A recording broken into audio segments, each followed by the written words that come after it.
Online banking. Yes.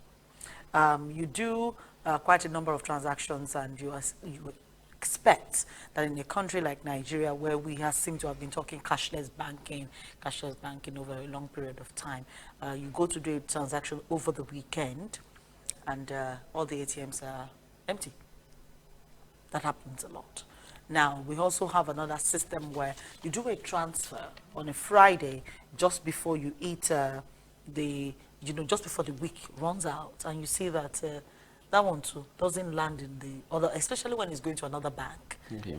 It doesn't get to that bank account until maybe Monday morning or maybe sometimes Sunday night. I once did a transaction to someone, and this person was practically on my neck. The person kept telling me, madam, are you sure you did it?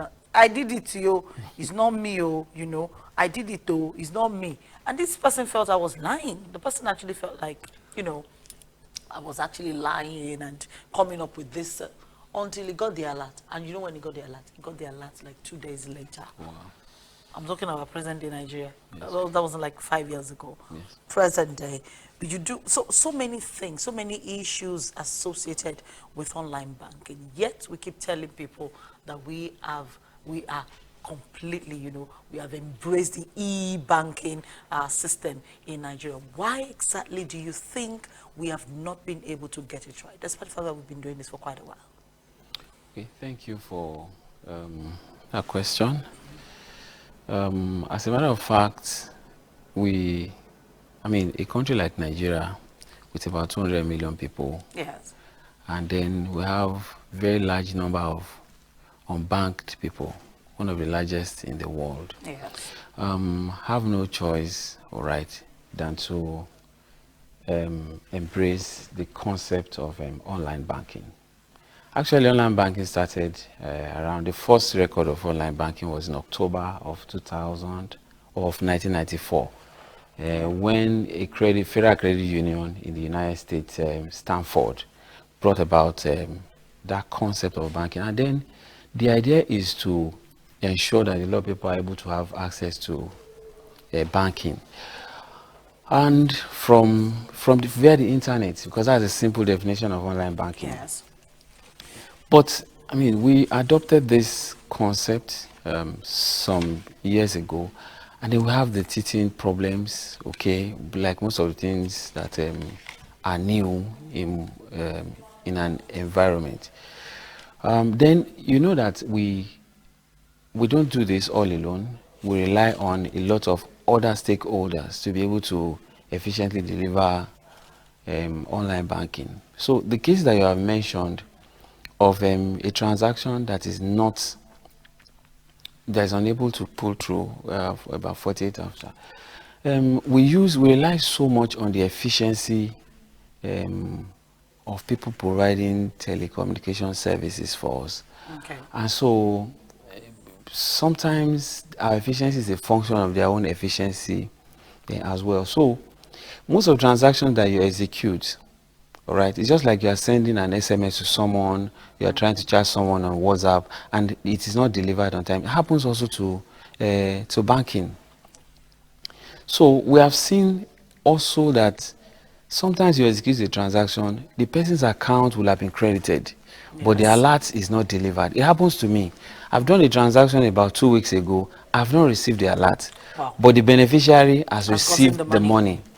So sometimes some of these things are not entirely within the purview of the banking sector, although I know that sometimes we have our own issue as well. Okay, it's not going to be 100. Taking responsibility. Yes, it's not. We have our own issue as well. But as much as possible, we try as much as possible to ensure that we are on our feet when it comes to rendering transactions to our clients. So first, it could be telecommunications. Yes. Second, it could be us. Okay. All right. So, but eventually you get the money.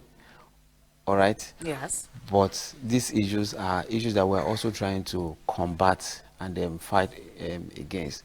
For our telecommunication service providers, sometimes we have like two.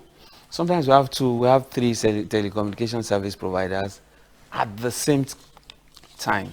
Yeah. The essence is just that once one fails, okay, we can switch to another one. You can switch to another one. So we have sometimes we have a plan B, Yes. We have a plan C. Yes.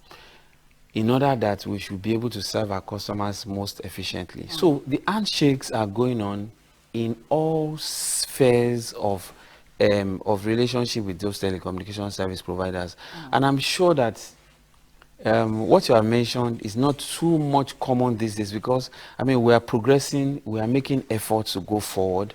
The Yes. banks are even spending much of resources to ensure that these kind of issues they don't come up very frequently. And so you will see a situation where we get better as time progresses. Thank you.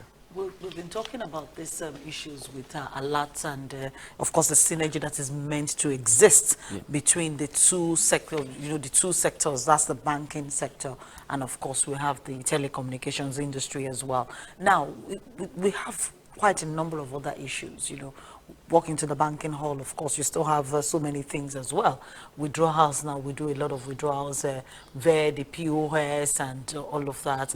And some people are beginning to allege that some of those, despite the fact that you can withdraw outside of your banking hall or open your account or do quite a number of things, that some of this bank subsidiaries, or what do I call it, small shops, The agents. small agents, for the banking system, seem to be defrauding some clients. The issue of mobile money came in and everybody jumped on mobile money. I remember Stanbic then jumped on mobile money, MTN did it a bit, and then it ran away. And we're done with it. Now we're doing Paga, we're doing, quite a number of, concepts. We keep picking concepts and dropping it, picking concepts and dropping it. Why have we not gotten it right when it comes to some of these issues? Don't we think we need to begin to rethink some of these banking models so that we have one structure or one system that would work and would permanently keep working for a while? Mr. Jope. Thank you for your question, and thank you for having us.